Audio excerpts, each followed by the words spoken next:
Assalamualaikum, Kak Anggun. Waalaikumsalam warahmatullahi Waalaikumsalam. wabarakatuh. Iya, sehat, Kak.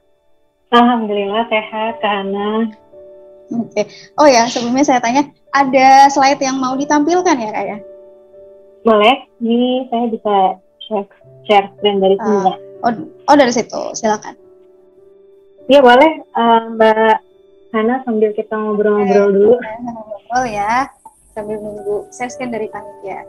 Jadi kan, Kak, setiap keluarga atau pasangan dalam rumah tangga itu kan beda-beda ya, setiap keluarga Hmm, kondisi maupun ya rutinitasnya begitu. Ada yang suaminya bekerja di ranah publik, kemudian istrinya juga sama-sama bekerja di ranah publik. Ada yang suaminya bekerja di WFH, kemudian istrinya hmm, di rumah gitu ya, domestik di rumah, tapi WFH suaminya. Ada yang satunya di ranah publik, suaminya, kemudian istrinya full domestik. Gitu kan itu berbeda-beda. Dengan perbedaan aktivitas yang seperti itu gitu. Kalau Kak Anggun sendiri, bagaimana sih caranya bisa menempatkan diri dalam ritme kebiasaan atau rutinitas dari pasangan? Silakan Kak. Oke, Bismillahirrahmanirrahim. Oke, Bismillahirrahmanirrahim. Kita sambil menyapa peserta di kajian pagi ini. Assalamualaikum warahmatullahi wabarakatuh, sahabat Salihah semua. Waalaikumsalam. Alhamdulillah. Jadi kalau tadi bersama Ustazah Fatia kita sudah, Masya Allah ya, menerima banyak sekali ilmu, insight gitu. Nah kalau saya sekarang tinggal bagian sharing-sharingnya aja. Bagian nambahin nih, bagian nambahin karena memang barangkali ada sudut pandang yang berbeda dan juga saya juga baru di usia pernikahan. Sama nih kurang lebih bersama dengan Kak Hana ya, 6 tahun pernikahan. Jadi mungkin bisa melihat dari sudut pandang yang milenial gitu, yang zaman sekarang tuh rumah tangga seperti apa sih dinamikanya. Mudah-mudahan bisa menambahkan insight pengalaman yang baru ya, yang juga nanti bisa jadi tambahan buat sahabat Salihah semua. Bisa dilanjutkan share screen-nya ya. Tadi sudah diperkenalkan, alhamdulillah saya ibu rumah tangga, karena memang tadi dijelaskan juga ya, background saya sebenarnya lulusan engineer, jadi dari Universitas Indonesia, Fakultas Teknik. Biasanya kalau engineer itu ya nanti ujung-ujungnya jadi kerja karir di lapangan ya, proyek. Tapi qadarullah suami saya engineer. Nah, karena sama-sama engineer, dinamikanya kan Masya Allah ya, kalau misalnya keduanya sama-sama berkarir, sama-sama bekerja di ranah publik, maka biasanya terjadi nanti suami dinasnya di mana gitu ya, di lapangan gitu, misalnya di daerah mana, sedangkan bisa jadi nanti istrinya dapat proyeknya yang berbeda.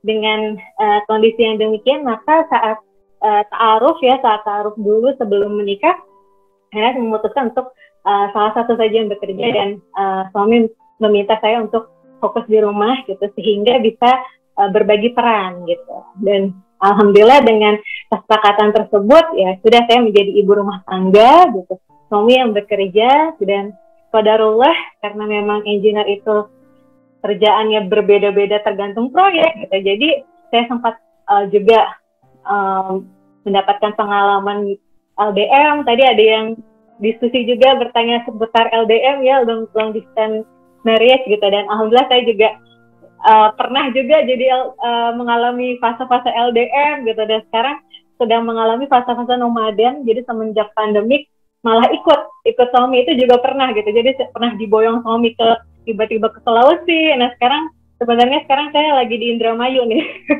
Jadi bukan di Depok, rumah di Depok, tapi sekarang lagi menemani suami di Indramayu. Nanti qadarullah menjelang lahiran nih anak saya, alhamdulillah sudah dua-duanya perempuan. Insya Allah bulan Maret akan lahiran lagi nih, sedang hamil 21 minggu. Jadi nanti rencananya menjelang lahiran akan LDM lagi gitu, karena suami masih proyek di sini gitu kan. Ya memang seperti itu qadarullah ya. Jadi nanti dinamikanya berumah tangga, ada yang nanti bisa LDM, ada yang bahkan pindah-pindah tempatnya tuh ikut suami gitu, suami dinas di mana istrinya ikut gitu. Jadi nggak ada setahun anaknya udah pindah lagi sekolahnya gitu ya. Ada yang keluarga seperti itu, ada yang rumah tangganya justru nanti sama-sama di rumah membangun bisnis bareng gitu. Ada juga yang misalnya seperti pada umumnya bekerja di ranah publik gitu ya, suaminya pergi pagi pulang malam. Nanti akan kita diskusikan lebih jauh terkait dinamika dalam rumah tangga. Ya, tadi juga sudah dijelaskan, saya sekarang juga sambil berkarya di Bright Talk Indonesia bersama sahabat-sahabat yang lain. Gitu. Jadi membangun platform untuk belajar para muslimah seputar pernikahan, dan juga ikut mengisi membina beberapa muslimah sebagai muslimah empowerment educator. Ya, itu sekilas background saya. Jadi nanti sahabat-sahabat semua bisa ngobrol-ngobrol lebih lanjut ya terkait hal-hal yang misalnya nanti ingin berbagi, ingin cerita bersama-sama di selanjutnya. Ya. Karena temanya menarik nih ya, rumah surga gitu ya. Bagaimana supaya rumah tangga kita ini, kita yang orang-orang yang sekarang berada di satu rumah, satu atap dengan kita, bisa nanti jadi surga juga gitu. Jadi bukan hanya serumah saja, tapi kita membawa semua keluarga yang pernah satu rumah bersama kita, nanti bersama-sama di surga. Nah, bagaimana? Ya, kita menjadikan minimal kita di dunia ini, kita melakukan magang di dunia ini, membuat paling tidak minimal rumah kita menjadi baiti jannati. Ya, jadi kita mulai untuk melatih diri kita untuk menjadi calon penghuni surga, sahabat salihah semua. Tema ini penting, kenapa? Karena memang seringkali kondisinya saat ini, rumah tangga saat ini, itu kita sulit mencari tempat untuk pulang, gitu ya. Bahkan ada yang gak betah lama-lama di rumah, gitu ya. Apalagi misalnya kalau keduanya sama-sama berkarir, suami istri sama-sama berkarir, gitu ya. Di rumah hanya menjadi tempat untuk numpang tidur, istirahat, besoknya udah berangkat kerja lagi, gitu. Ketika hadir pandemik ya, hadir pandemik malah jadi kikuk, gitu ya. Ketika memang Allah sediakan, barangkali ini pandemik ini adalah salah satu sarana untuk Allah kembali, ayo menyatukan rumah tangga supaya lebih sering bertemu di rumah gitu. Tapi malah jadi aneh gitu ya. Rasanya biasanya kita pengen keluar rumah, sekarang jadi nggak bisa kemana-mana, malah jadi stres gitu. Padahal sebenarnya harusnya tempat yang paling nyaman untuk kita adalah rumah kita. Tempat paling nyaman untuk kita tinggal berlama-lama, betah berlama-lama itu adalah rumah kita. Ya, karena apa? Karena di rumah kita ada keluarga kita. Keluarga kita adalah tempat kita untuk pulang gitu. Maka tema kali ini menarik sekali gitu, bagaimana supaya selain kita bisa serumah, maksudnya sesurga bersama suami ya, tadi ya suamiku adalah surgaku, tapi juga bagaimana kita membawa anak-anak kita ya, atau orang-orang lain yang ada di rumah kita tuh sama-sama kita nanti bisa reuni di surga insyaallah. Lanjut sahabat salihah semua. Ya. Oke, ini ya. Ayo, muslimah pulang ke rumah gitu. Kenapa pulang ke rumah itu? Karena seringkali ya yang kita bahas tadi sebelumnya gitu, kita udah nggak betah lagi lama-lama di rumah, bosen gitu. Nah, maka peran kita sebagai kita adalah nanti pemimpin di rumah kita gitu. Wanita adalah pemimpin di rumah suaminya, kita punya peran untuk membuat rumah kita tuh punya nuansa seperti surga gitu. Bahkan di Quran surat Al-Furqan ayat 74 ya, ini doa yang paling sering banget dibaca bareng-bareng kalau kita berjamaah ya, salat berjamaah bersama suami. Nah, ini kalau yang belum menikah mungkin bisa sambil dihafalkan doanya, karena ini doa mantap banget gitu. Ini doa mengandung visi misi dalam rumah tangga. Rumah tangga kita insya Allah yokianya kita bawa ke arah sini. Doanya adalah Rabbana hablana min azwajina wa dzurriyyatina qurrata a'yun waj'alna lil muttaqina imama. Artinya, ya Allah, anugerahkanlah kepada kami pasangan dan keturunan yang penyejuk hati. Ya. Jadi kita sebagai istri dan juga nanti kita membina anak-anak kita, bagaimana anak-anak kita dan diri kita tuh bisa menjadi penyejuk hati bagi leader, bagi ketua, bagi pemimpin yang ada di rumah kita. Ya. Karena penyejuk hati itulah yang nanti akan membawa suasana surga di dalam rumah. Ya, jadi itu yang pertama perlu kita jadikan visi misi dalam pernikahan. Selain itu, ya, visi misi yang kedua adalah bagaimana kita menjadikan mencetak para pemimpin yang bertakwa. Artinya rumah tangga gitu ya, keluarga sebagai entitas kecil masyarakat ini harusnya bisa membentuk kepemimpinan gitu. Karena kepemimpinan itu sebenarnya lahir dari rumah gitu. Kalau sekarang ya kita ikut training leadership di berbagai macam event gitu ya, ada yang menyelenggarakan training leadership, harusnya sebenarnya pemimpin itu lahir dari rumah. Karena rumah ini yang nanti akan membentuk peradaban. Ya, membangun peradaban justru sebenarnya dari rumah.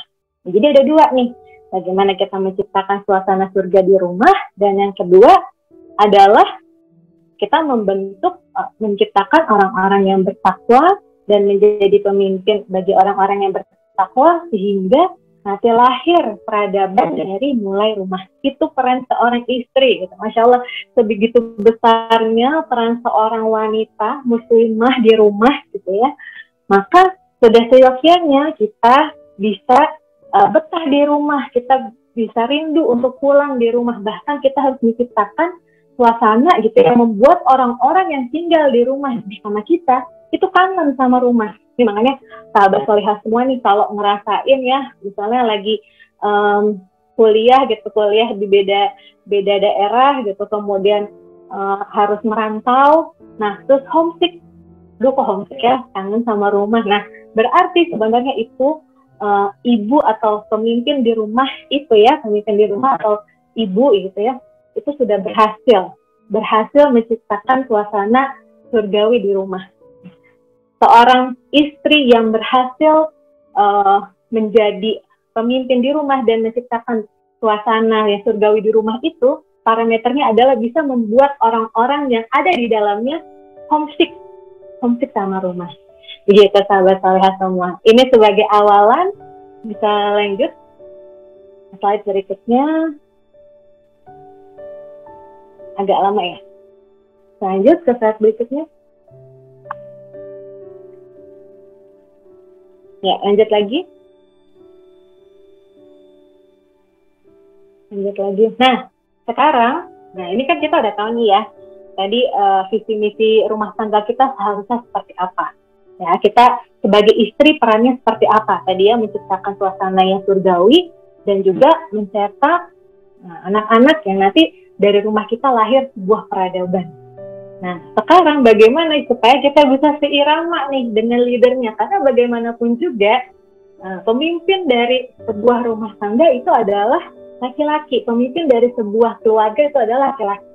Nah, bagaimana kita sebagai istri bisa seirama dengan suami sehingga nanti bisa harmonis gitu. Kita bisa lebih kompak lagi keluarganya gitu ya. Bagaimana keluarga ini bisa menciptakan suatu peradaban gitu ya, bisa nanti bisa bermanfaat buat umat. Kalau suami istrinya aja nih, yang satu arahnya kemana larinya gitu ya, yang satu lagi kemana gitu. Nah ini maka perlu ada keiramaan ya antara peran suami dan istri khususnya dalam keseharian. Lanjut, silahkan. Selanjutnya, ini ada, jadi seirama dengan suami dan istri ini, dalilnya sahabat solihah semua saya yakin sering dengar. Karena ini adalah ayat yang paling sering banget dibahas di kajian-kajian pernikahan ya, kajian-kajian seputar pernikahan ataupun kajian seputar rumah tanggaan. Quran Surah An-Nisa ayat 34, tadi juga sempat dibahas ya, sepintas oleh Ustazah Fatiyah gitu, tentang peran suami istri. Ar-rijalu qawwamu 'alan nisa. Ya. Laki-laki adalah pemimpin bagi perempuan. Kenapa laki-laki adalah pemimpin bagi perempuan? Karena laki-laki ini punya dua karakteristik, dua peran yang harus melekat pada diri laki-laki. Nanti perempuan juga ada perannya, ada dua hal juga, dua karakteristik yang harus dimiliki oleh perempuan, khususnya nanti saat berumah tangga. Nah, kedua karakteristik inilah nanti yang ketika kita tahu perannya masing-masing nih, kalau sudah bisa harmonis, insya Allah rumah tangga akan lebih tenang, kita akan lebih tahu harusnya bersikap seperti apa, harusnya dalam keseharian seperti apa gitu ya, harusnya sinergi seperti apa. Karena rumah tangga ini kan tadi saya sudah sebutkan, Rumah tangga adalah entitas terkecil dalam suatu masyarakat. Ibaratnya organisasi terkecil dalam masyarakat. Dalam sebuah organisasi, pasti ada yang namanya pemimpin. Nah, ketika ada yang pemimpin, pasti ada peran sebagai follower. Gitu. Itu suatu keniscayaan. Jadi nggak mungkin semuanya jadi pemimpin gitu ya.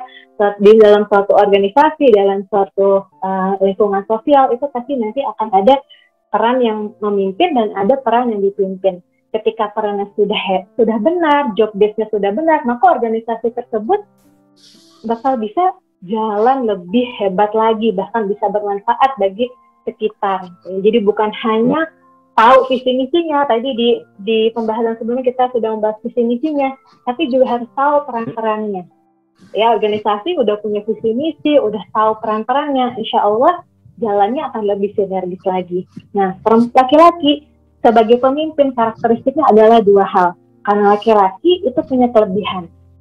Kelebihan inilah yang nanti membuat kita ridho sebagai yang dipimpin untuk ikut dan taat kepada pemimpin. Maka sahabat saleh semua, ketika kita sudah memilih pasangan, memilih suami, ya, pastikan kita bisa melihat kelebihannya suami. Kita cari kelebihan suami yang itu membuat kita ridho. Oke, suami kita punya banyak kekurangan yang membuat kita gondok gitu ya, membuat kita aduh susah banget kayaknya taat sama suami ya, karena suami begitu banget. Nah, maka kita perlu cari kelebihannya. Kelebihan inilah yang nanti bisa membuat kita ridho untuk dipimpin dan ridho untuk taat kepada beliau. Jadi ayat ini juga ternyata bermakna seperti itu gitu ya. Di kajian-kajian tafsir Quran surat An-Nisa gitu, membahas seputar kepemimpinan laki-laki, ternyata dilihat dari hal tersebut. Kelebihan yang menjadi hal yang untuk kelebihan itu adalah sesuatu kekuatan untuk menjadi seorang pemimpin. Selain itu, ya, selain kelebihan juga karena laki-laki memberikan nafkah. Jadi kepemimpinan suami adalah terkait nafkah.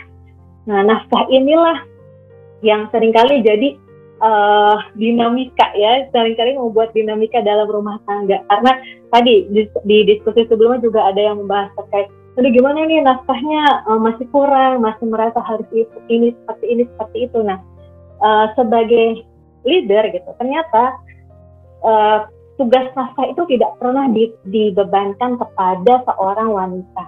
Ya. Ini saya sering banget nih, kampanyenya Bright Talk nih selalu seperti itu. Jadi selalu mengkampanyekan bahwa yang namanya nafkah ini tidak pernah dibebankan kepada seorang wanita. Ya, oleh karena itu kita harus tahu nanti ya sebagai seorang muslimah, sebagai seorang perempuan, nanti kita perlu juga belajar terkait nafkah, terkait nafkah. Gitu. Kenapa penting Kak Anggun? Karena nanti itulah yang akan membuat kita paham, oh ternyata misalnya ketika kita sudah tidak punya suami, siapa yang harusnya menanggung beban nafkah kita? Gitu. Tapi memang kondisinya, realitanya di masyarakat sekarang ya sulit gitu. Misalnya kalau kita sudah sangat jauh lah dari Al-Quran ini, maka yuk kita kembalikan lagi gitu ya. Seharusnya janda-janda ini kan memang tanggungannya adalah tanggungan sesuai dengan nasab. Gitu ya. Kalau ditinggal oleh suami, ditinggal mati oleh suami, maka yang menjadi tanggung jawab adalah keluarganya si suami, ya. Jadi laki-laki di keluarga suami, maka tak heran kakak-kakak atau adik-adik laki-laki suami itu mendapatkan waris, karena nanti itu yang akan menjadi bekal untuk menafkahi istri yang ditinggalkan. Nah, ini juga banyak yang konsep sekarang udah, oh iya ya Kak Anggun gitu, emang kayak gitu ya. Saya juga baru tahu ketika saya belajar tentang Quran surat An-Nisa ini gitu ya. Ya, bahkan kalau misalnya ditinggal cerai, nanti akan berbeda. Nah, tak heran nanti kondisinya ibu pun gitu ya, ibunya suami gitu, ketika dia sudah tidak punya suami gitu ya, ibu mertua kita nggak punya suami udah nggak punya ayah lagi, atau misalnya punya ayah tapi sudah sepuh, sudah tidak bisa menghasilkan, maka memang kewajiban nafkah itu jatuh kepada suami. Maka tak heran gitu ya, nafkahnya uang yang atau rezeki yang diperoleh oleh suami itu memang bukan hak kita saja, tapi nanti akan terbagi oleh kewajiban-kewajiban nafkah yang nanti akan diatur juga di dalam Al-Quran itu sudah ada sama saya semua. Jadi ternyata ibu juga adalah tanggung jawab nafkah suami, termasuk istri dan juga anak-anak. Bahkan adik-adik perempuan gitu ya, adik perempuannya suami itu juga kalau belum punya suami ya, belum menikah gitu, itu juga menjadi tanggung jawab dari suami-suami kita gitu. Dan ketika ini sudah clear gitu ya, pembagian job desk sudah clear, maka kita akan lebih ridho lagi gitu. Kita berjalan di atas syariatnya Allah tidak pernah akan merugikan diri kita gitu.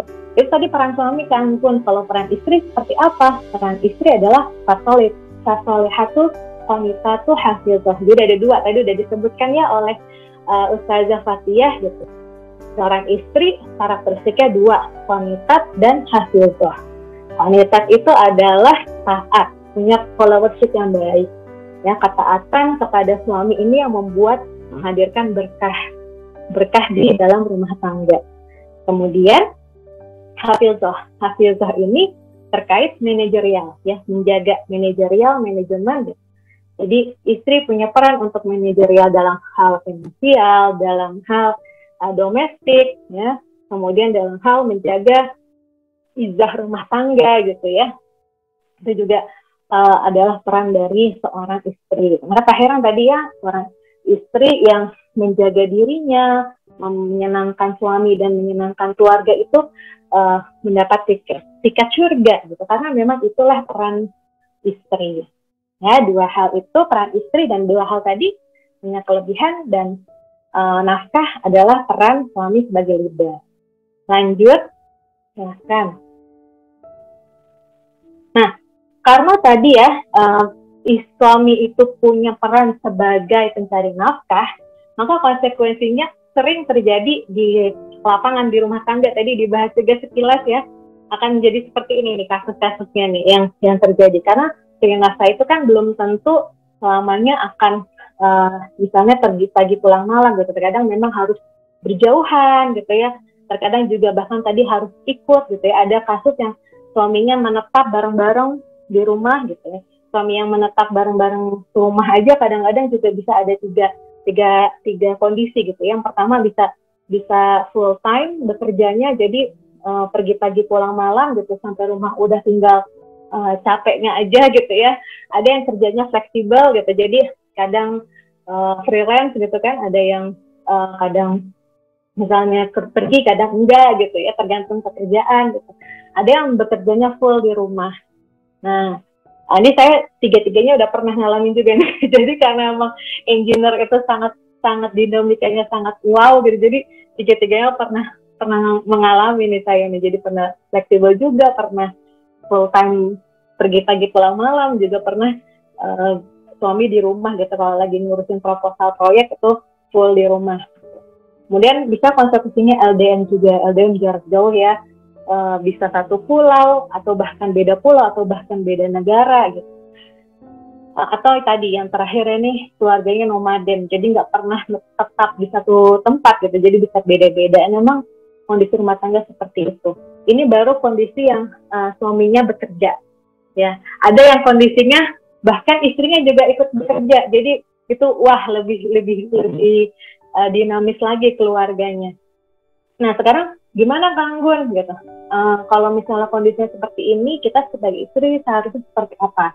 Ya, ternyata, masya Allah, tabarakallah, sahabat salihat semua, di semua studi kasus yang ada di zaman ini sudah ada contohnya, sudah ada role modelnya di zaman dulu. Ya, ternyata di zaman dulu tuh sudah ada kondisi-kondisi ini tuh udah ada contohnya gitu. Dan ketika kita ingin melihat solusi-solusi, sebenarnya kita tinggal baca aja kisah kita di zaman dulu, karena sejarah itu akan berulang ya. Karena sejarah itu akan berulang, maka kita bisa mengambil pelajaran dari sejarah. Tapi kita tinggal baca, misalnya dari LDM ya. Dulu saya juga termasuk yang insecure ketika kondisi LDM ya. Insecure-nya pertama ya itu, komunikasi dengan suami juga tidak seintens itu gitu ya, tidak seintens bagi yang rumah tangga yang menetap gitu. Dan juga bonding antara ayah dan anak itu juga yang membuat saya insecure ya, karena kan berbagai macam kajian parenting pasti bilangnya, ayo harus bersama, harus ketemu gitu kan. Akan lebih beda ketika ayah tuh ada membersamai gitu kan. Itu juga yang membuat saya insecure. Tapi ketika Masya Allah gitu saya mempelajari Islam dan ternyata Islam itu sudah mengatur semua hal gitu, sudah mengatur semua lini kehidupan gitu. Kita tenang gitu. Ternyata ada contohnya, ya, Nabi Allah Ibrahim alaihissalam dan Siti Hajar radhiyallahu anha. Itu adalah role model LDM. Jadi kalau sahabat salihah semua ingin tahu role model LDM yang sukses, kita belajar dari kisahnya Siti Hajar dan juga Nabi Ibrahim alaihissalam. Bahkan Nabi Ibrahim alaihissalam itu berkunjung untuk menemui istrinya itu cuma 3 kali, istrinya dan anaknya ya. Saat kasus penyembelihan Nabi Ismail, membangun Ka'bah yang kedua, dan yang ketiga saat Nabi Ismail menikah, ya kan? Yang untuk 2 kali ya, bahkan yang ketika Nabi Allah Ismail itu menikah 2 kali Nabi Ibrahim mengunjungi kan. Yang pertama disuruh cerai, ya, disuruh ganti pintu, artinya disuruh cerai sama istrinya. Yang kedua disuruh mempertahankan. Berarti 4 kali, cuma 4 kali loh. Itu dari Palestina ke Mekah. 4 kali ketemu, tapi Masya Allah, tabarakallah, bisa sekuat itu bondingnya ke anak-anak. Bahkan ya, ketika dilihat anak-anaknya bisa senurut itu gitu. Bisa senurut itu ketika ada perintah penyembelihan gitu. Kalau bisa nurut, nah ini kan berarti ada komunikasi beyond, ibaratnya beyond, melebihi komunikasi yang kita pahami sekarang. Yaitu komunikasi via hati. Ya, Masya Allah, Allah mengikat hati Nabi Allah Ibrahim dan Siti Hajar sehingga meskipun jarang ketemu itu tetap satu frekuensi. Itu yang perlu kita pelajari. Bagaimana, apa sih amalan yang dimiliki Nabi Ibrahim dan Siti Hajar meskipun jarang ketemu, ketemunya cuma beberapa kali aja, tapi bisa segitu klopnya, segitu saling percayanya, segitu bahkan nggak pernah ibaratnya Siti Hajar itu menjelek-jelekan suaminya gitu ya, ditinggal di sini gimana sih, kayak nggak dikasih bekal apa-apa gitu, nggak pernah gitu. Bahkan bisa sampai membangun citra yang sangat positif ya ke anak-anak gitu, ke anaknya, ke Nabi Ismail, akan sosok ayahnya. Itu perlu kita pelajari sahabat saleh semua. Kemudian yang keluarga nomaden itu tadi yang pindah-pindah ya, itu juga ada seperti halnya Siti Hajar dan juga Nabi Allah Ibrahim itu juga berpindah kan, dari mulai sebelum ke Palestina kan, sebelumnya pindah di Mesir ya, di Mesir, kemudian ke Palestina itu juga berpindah, dan ketika berpindah pun juga itu kan nggak mudah gitu ya, pindah-pindah tempat gitu, punya kondisi yang baru gitu, itu juga perlu bisa kita pelajari sahabat saya. Lanjut, ini yang terakhir ya, slide terakhir, manajemen di rumah ya. Dan ini sudah saya sebutkan, wanita adalah pemimpin di rumahnya, di rumah suaminya, dan akan bertanggung jawab atas pemimpinannya. Sekarang bagaimana supaya kita bisa sinergis nih, bisa ketika dalam rumah tangga ini sebagai seorang istri gitu, dengan berbagai macam peran gitu ya, selain kita punya peran untuk harus melayani suami, tapi juga harus mendidik anak-anak nih, bagaimana supaya bisa semua sinergis gitu ya. Nah, sahabat saleh semua tetap belajar dari bagaimana dulu kisah-kisah orang-orang sukses, khususnya yang memang sudah terjamin gitu ya, sudah terjamin, yaitu contoh dari suri teladan Rasulullah Shallallahu Alaihi Wasallam. Kita belajar bagaimana Rasulullah dengan berbagai macam peran bisa semuanya beres gitu, bonding dengan keluarga tetap oke, kerjaan juga tetap oke, bisa mengurus umat, bisa membangun peradaban. Nah, itu kita harus belajar bagaimana Rasulullah mengatur waktu, manajemen waktu. Selanjutnya, sahabat salihah semua, next. Nah ini ya, jadi ternyata terkait manajemen waktu ya, Rasulullah caranya simple banget, sesimpel kita mengatur waktu berdasarkan waktu sholat. Ya, jadi ternyata kunci suksesnya Rasulullah bisa melakukan berbagai macam aktivitas dan peran gitu, dan semuanya beres, itu caranya dengan mengatur waktu berdasarkan waktu sholat. Jadi Rasulullah membagi harinya, satu hari itu dipecah-pecah ya, bergantung kepada waktu sholat. Jadi setiap waktu sholat itu ibaratnya satu kegiatan. Jadi satu waktu sholat misalnya dari duha ke zuhur itu satu kegiatan. Dari zuhur ke asar itu satu kegiatan. Dari asar ke maghrib itu biasanya sosialnya Rasulullah. Ya, jadi kalau ada silaturahim ke tetangga atau misalnya urusan-urusan yang sifatnya sosial itu di waktu asar. Maghrib itu waktu yang bersama dengan istri dan keluarga. Isya waktu istirahat. Sampai nanti balik lagi ke subuh. Gitu. Jadi Rasulullah membagi waktunya dan kita pun juga perlu demikian. Kita membagi waktu misalnya kapan kita harus mengurus domestik, di waktu duha kah? Atau misalnya di waktu zuhur kah yang paling efektif? Kapan kita misalnya waktu untuk berkarya? Misalnya kita punya karya di luar gitu ya. Misalnya saya punya project di Brighton, itu dikasih waktunya di waktu apa nih? Berdasarkan waktu sholat itu. Jadi ternyata manajemen waktunya sesimpel itu gitu. Nanti prakteknya bisa dipelajari di kesempatan yang lainnya, sahabat saya. Itu aja terkait next. Yang terakhir ini terkait pembahasan kita hari ini. Nanti untuk selebihnya kita bisa diskusi ya, tanya jawab. Next. Wallahu a'lam bishawab. Yang mendengarnya dari Allah, saya serahkan lagi ke moderator untuk kita diskusi lebih jauh lagi. Baik. Ya, terima kasih Kak Anggun, jazakillah khairan katsir atas sharingnya yang sangat luar biasa ya, menggambarkan di awal-awal. Sama sih Kak, saya juga pernah mengalami semuanya itu yang Kakak ceritakan. Masya Allah ya, emang kalau rumah tangga muda itu dinamikanya ya. Tapi yang nggak pernah LDM sih. Karena bertahan pengen di rumah terus, jadi ya pengennya di rumah terus ya, suami jadi kerja di rumah lah kayak gitu-gitu. Oke, kita akan langsung masuk ke sesi tanya jawab ya Kak ya, karena banyak nih yang mau bertanya. Silakan bagi yang masih mau bertanya tuliskan di kolom chat. Saya akan membacakan pertanyaan yang pertama dulu ya.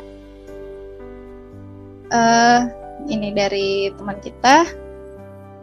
Saya termasuk keluarga nomaden, yaitu tak ada rumah tetap untuk menetap. Bagaimana menghadapi gelombang dilema saat ingin merasa memiliki tempat tersendiri atau mengumpulkan anggota keluarga dalam satu forum? Gitu. Silakan Kak. Silakan dijawab. Oke. Masya Allah, tabarakallah. Ya, jadi memang keluarga nomaden ini luar biasa banget ya. Jadi yang perlu kita perhatikan, tadi saya sudah jelaskan di slide yang kedua ya, bahwasanya yang namanya tempat pulang itu, yang namanya rumah itu bukan rumah secara fisik, tapi adalah keluarga kita. Jadi tempat pulang kita adalah keluarga kita. Di mana keluarga kita bisa berkumpul, itu adalah rumah kita. Jadi meskipun secara fisik bisa berpindah-pindah, tapi kan yang namanya anggota keluarga tetap sama ya. Nah, jadi dinamikanya yang perlu kita pahami bahwa dimanapun kita pulang, yang penting kita bersama dengan keluarga kita. Gitu sahabat saya semua. Nah, biasanya yang menjadi tantangan adalah ketika kita merasa, aduh enak ya, misalnya dia bisa punya sesuatu gitu, karena memang sebagai seorang manusia kita punya kecenderungan ingin memiliki barang, memiliki fasilitas, ya, memiliki benda yang secara fisik, ingin dia punya rumah gitu. Ya, kita berdoa kepada Allah, ya Allah, semoga Allah mampukan kepada kita dan keluarga kita untuk punya rumah. Kalau misalnya memang belum, yang penting kita dimanapun berada, kita siap untuk menciptakan suasana surgawi di rumah kita itu. Gitu. Adaptasinya memang harus tinggi ya untuk orang-orang yang nomaden ini. Kadang lingkungan yang satu dengan lingkungan yang lain tuh berbeda banget gitu. Apalagi anak-anak yang adaptasinya tuh masih nggak secepat orang dewasa gitu. Itu juga perlu kita bantu nanti anak-anak kita, misalnya dari baru mulai akrab sama temennya yang ini, terus harus pindah lagi. Nah itu juga jadi tantangan gitu. Melatih jiwa adaptif ya dalam diri kita ketika kita nanti memang harus nomaden. Kalau untuk tadi ya solusi yang pengen punya rumah, ya berdoa. Mudah-mudahan Allah mampukan untuk kita semua punya rumah ya, gitu, punya tinggal di tempat yang memang kita miliki deh, misalnya. Begitu sahabat saya semua. Baik. Keluar. Ya, intinya berarti bukan fisiknya, tapi pertama-tama yang harus dibangun adalah bagaimana kita membangun rumah itu ya. Jadi kebersamaannya, jadi merasa pulang walaupun tidak ada di rumah secara fisik gitu. Jadi rumahnya bukan suatu bangunan, tapi seseorang atau sekumpulan orang gitu ya, atau sekumpulan orang, yaitu ya ibu kita, ayah kita gitu ya. Kemudian oh ya, ini ada pertanyaan selanjutnya. Silakan bagi yang masih mau bertanya, diketik aja ya. Oke, ini dari salah satu peserta. Bagaimana jika kita punya usaha bersama dengan suami? Langkah suami lebih lambat dibanding dengan langkah istri. Apakah dalam rangka taat suami kita selaraskan melambatkan langkah kita dengan melambatkan dengan melambatkan langkah kita gitu. Jadi karena suami lambat, terus kita, apakah ketaatan itu dengan melambatkan langkah kita juga? Itu Kak, silakan dijawab.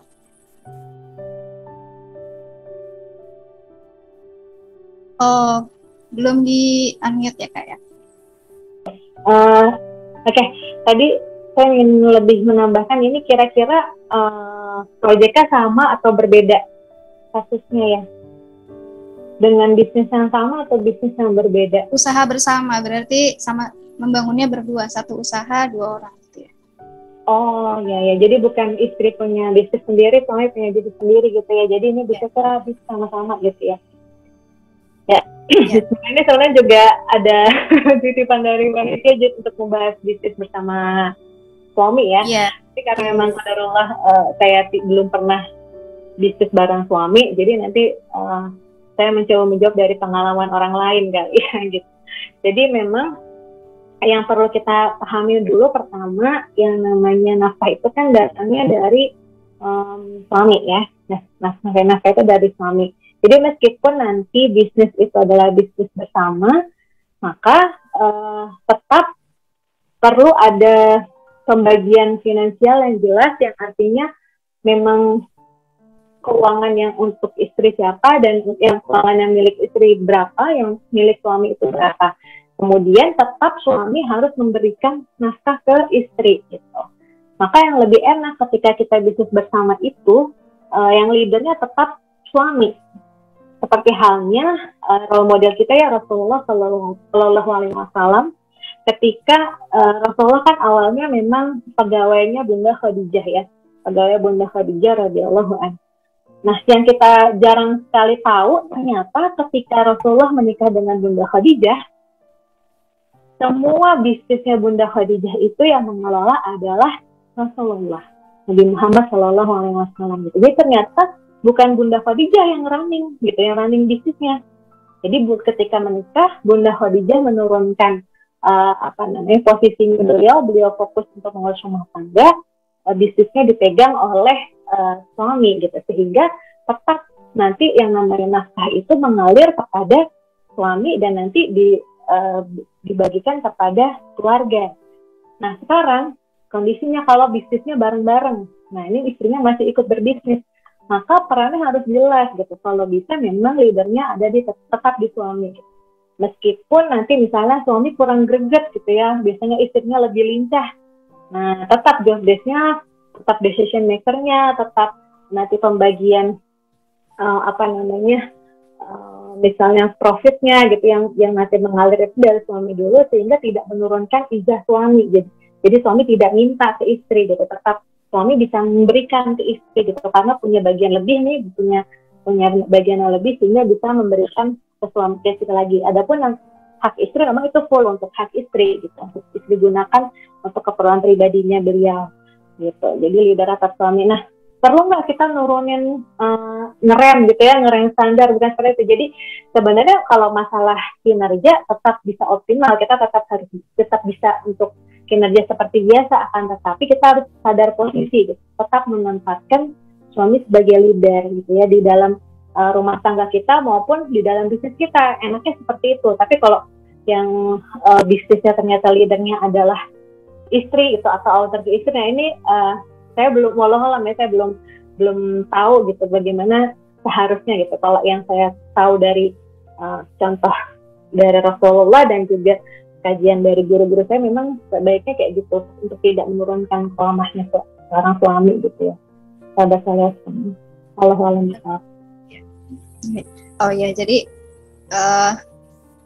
walaupun kita lebih pintar, lebih tahu bagaimana seharusnya gitu, tapi karena qawamahnya itu ada pada suami, kita harus bisa memancing supaya terus tumbuh gitu ya kepemimpinannya. Jadi bisa walaupun sekarang terlihat belum baik atau lebih lambat dari kita, tapi kita sebagai yang mungkin merasa lebih pintar gitu ya, merasa lebih tahu, itu jadi memberi umpan gitu kepada suami untuk bisa bertumbuh gitu, jadinya bisa memimpin, betul ya, berlari lebih cepat gitu dari kita gitu. Oke, pertanyaan karena biasa seringkali gini ya Kak Hana ya, kita kayak di organisasi juga sama nih, misalnya teman-teman semua pernah ngalamin ya organisasi bareng sama ikhwan akhwat, kadang-kadang ikhwannya tuh melempem, akhirnya akhwatnya gergetan gitu ya, akhirnya akhwatnya mengambil alih. Nah kadang-kadang memang yang kalau misalnya akhwatnya terlalu dominan gitu, kalau dominan dan mengambil alih itu justru malah menutup potensi suami untuk potensi laki-laki untuk bertumbuh gitu. Memang benar gitu, jadi kita perlu menurunkan tetap memposisikan sebagai leader gitu. Tapi kinerja kita harus tetap juga, jangan sampai berkurang, kinerja kita harus tetap sama, tetap optimal, sehingga nanti terpacu gitu. Ya, begitu sih kurang lebih hal-hal misal. Mendukung kepemimpinan dengan kitanya sendiri siap dipimpin begitu ya Kak ya? Ya, betul. Oke, pertanyaan lainnya ya Kak ya. Ini ada banyak pertanyaannya, saya pilih aja ya. Ini cerita agak panjang sebenarnya Kak. Jadi gini, ibu mertua saya terlihat tidak suka, tidak hanya pada saya tapi pada anak-anak saya juga.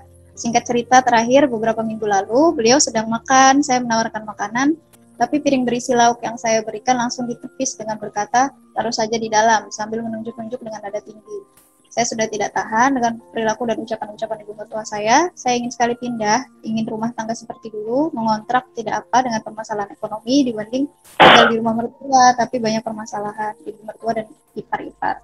Tapi suami tidak pernah mau pindah dan tetap ingin tinggal bersama ibunya karena memang jika di depan suami perilaku ibu mertua berbeda, tidak jahat dengan pada saya. Jujur saya sudah tidak tahan. Bukan di sini? Tadi bisa diulang lagi, sore agak pelan. Oh iya, yang mana?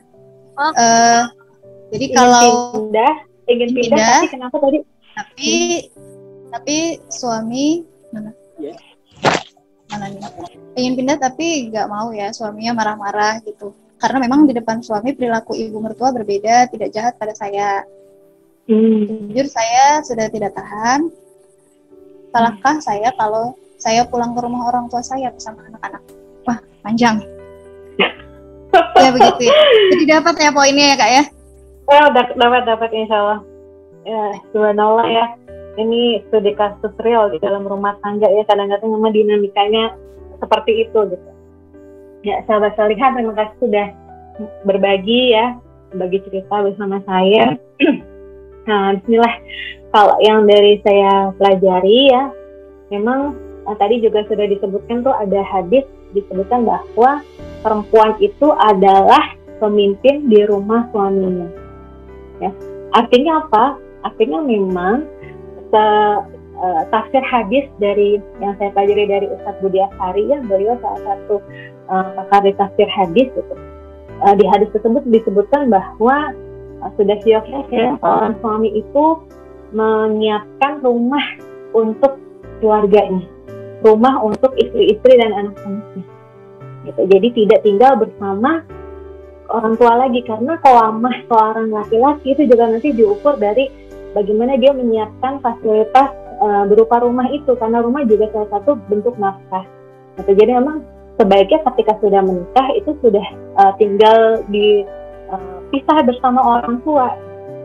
Ya, meskipun nggak harus langsung punya rumah gitu, tapi bisa juga nanti misalnya lewat kontrak atau bagaimanapun caranya gitu ya, ngekos dulu gitu. Tapi memang yang utama suami menyiapkan rumah gitu. Jadi dari hadis tersebut disebutkan bahwa rumahnya rumah suami, bukan rumah orang tua gitu. Jadi istri tinggalnya di rumah suami, istri menjadi pemimpin di rumah suaminya, bukan di rumah orang tua suaminya gitu. Kecuali ketika nanti memang ada uzurnya apa, misalnya orang tuanya sudah sepuh gitu ya, kan ada juga yang kondisinya orang tuanya sepuh sudah tidak bisa, misalnya ada penyakit dirawat, nah itu memang uzur yang masih bisa yang memang kita perlu support gitu, perlu membantu mertua gitu untuk melayani mertua. Tapi kalau selagi orang tua atau mertua kita masih sehat gitu ya, itu memang sebaiknya beda rumah, karena ada dua ratu dalam satu kerajaan, itu memang pasti potensi konflik gitu ya, potensi konflik itu pasti ada itu. Satu ratu satu raja aja kadang-kadang suka beda gitu, apalagi satu raja dua ratu dalam satu rumah. Ini kan ibaratnya mertua kita juga udah kayak ratu juga kan, dia akan juga merasa punya hak untuk memimpin di dalam rumahnya gitu. Karena memang seorang perempuan itu fitrahnya ingin memimpin di dalam rumah gitu, di dalam rumah suaminya, di dalam rumah tangga itu ingin memimpin di rumahnya gitu. Nah maka solusinya seperti itu. Kalau memang bisa pisah rumah gitu ya, sambil nanti diobrolkan baik-baik. Kalau memang misalnya tidak bisa gitu, ada uzur yang memang tadi sangat urgent gitu, nah itu memang kita perlu melatih kesabaran kita gitu, karena yang namanya mertua sudah tua ya, beda, kita memang akan balik lagi ke fase seperti anak-anak gitu. Terkadang tuh memang perlu ingin dimanja lagi gitu. Itu memang kita harus pahami tuh yang seperti itu. Ini Mbak Hana qadarullah kan psikolog ya, biasanya bisa tahu biasanya mertua kayak gitu ya. Jadi kalau udah semakin tua memang akan balik lagi ingin diemong lagi gitu. Itu yang perlu kita melatih kesabaran kita, sekaligus sisi keibuan kita gitu, bahwa bagaimana sih kita melihat seseorang yang perlu untuk diayomi gitu. Kita perlu mengalah, kita perlu seperti yang kita sedang mengalah ketika berinteraksi dengan anak-anak kita gitu. Barangkali orang tua kita juga sudah balik lagi fasenya seperti anak-anak, itu harus kita pahami. Wallahu a'lam. Ya, baik. Terima kasih atas jawabannya Kak Anggun. Jadi memang ya penting ya untuk kita dengan suami sama-sama menyamakan persepsi gitu ya, menyamakan sama-sama ada referensi yang sama, terus pandangan yang sama. Jadi perlu untuk duduk bicara dan diobrolkan. Kan kalau seperti itu kita paham nih ya bagaimana seharusnya penyelesaiannya. Tapi kalau suami tetap dengan pendiriannya, mungkin kita perlu ambil jalur lain gitu ya, bereksperimen bagaimana supaya kata-kata kita bisa didengar sama suami, akhirnya bisa wujud gitu keinginan yang seperti seharusnya gitu, seperti syariat yang sudah mengatur gitu ya Kak ya. Masih banyak pertanyaannya, masih banyak sekali, tapi mohon maaf waktunya terbatas, jadi tidak bisa dijawab semua.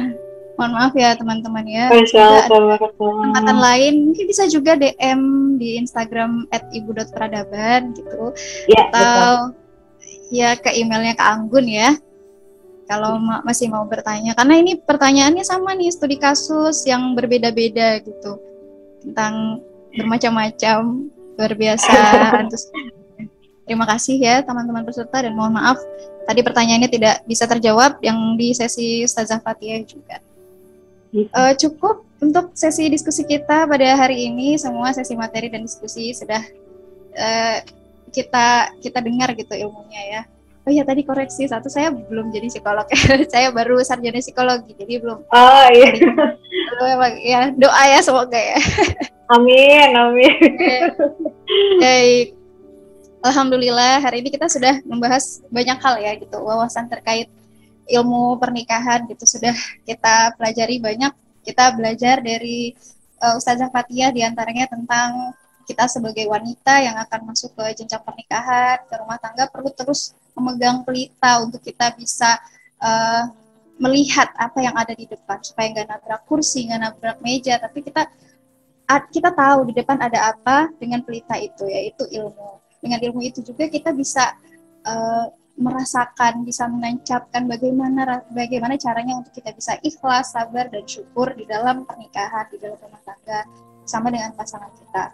Dan Semoga kita bisa menjadi wanita solihah yang bisa menyenangkan bila dipandang, taat pada suami, taat akan perintah dan meninggalkan larangan, serta menjaga kehormatan serta harta suami. Dan hari ini juga kita belajar dari obrolan kita dengan Kak Anggun gitu ya, dari apa yang sudah dipaparkan oleh Kak Anggun, luar biasa, tentang salah satunya tentang the power of belajar siroh gitu ya, dari siroh, dari apa yang sudah dilakukan oleh Rasulullah, oleh sahabat-sahabat dulu, bahwa sebenarnya masalah-masalah yang kita hadapi saat ini tuh sudah pernah gitu terjadi di masa lalu, saat di zaman kejayaan Islam, saat di generasi terbaik. Maka sepatutnya kita belajar dari generasi terbaik yang sudah melalui masalah itu dan berhasil melaluinya gitu. LDM tadi dari Nabi Ibrahim, ya luar biasa, benar sekali ya. Saya makin meyakini, oh ya betul-betul gitu. Kita belajar tentang itu, belajar juga tentang bagaimana membangun bisnis, dan lain sebagainya. Masih banyak sekali contoh-contoh hubungan suami istri yang bisa kita pelajari dari zaman terbaik saat itu gitu. Semoga apa yang sudah kita pelajari hari ini, yang sudah kita dapatkan, insight-nya masing-masing bisa kita terapkan, dan kepada teman-teman yang mungkin mau menuliskan insight-nya bisa tulis di story mungkin ya, di story terus di mention ke Hadijati, ada Hadijati Foundation, nanti disampaikan oleh panitia. Mungkin cukup ya dari saya selaku moderator untuk acara pada hari ini. Bagi teman-teman semuanya, terima kasih. Bagi panitia juga, apabila ada kekurangan dan kesalahan, saya mohon maaf sekali. Saya sebagai pemandu acara, saya serahkan kembali kepada MC. Silakan Kak Dian. Terima kasih ya Kak Anggun. Assalamualaikum warahmatullahi wabarakatuh. Waalaikumsalam warahmatullahi wabarakatuh.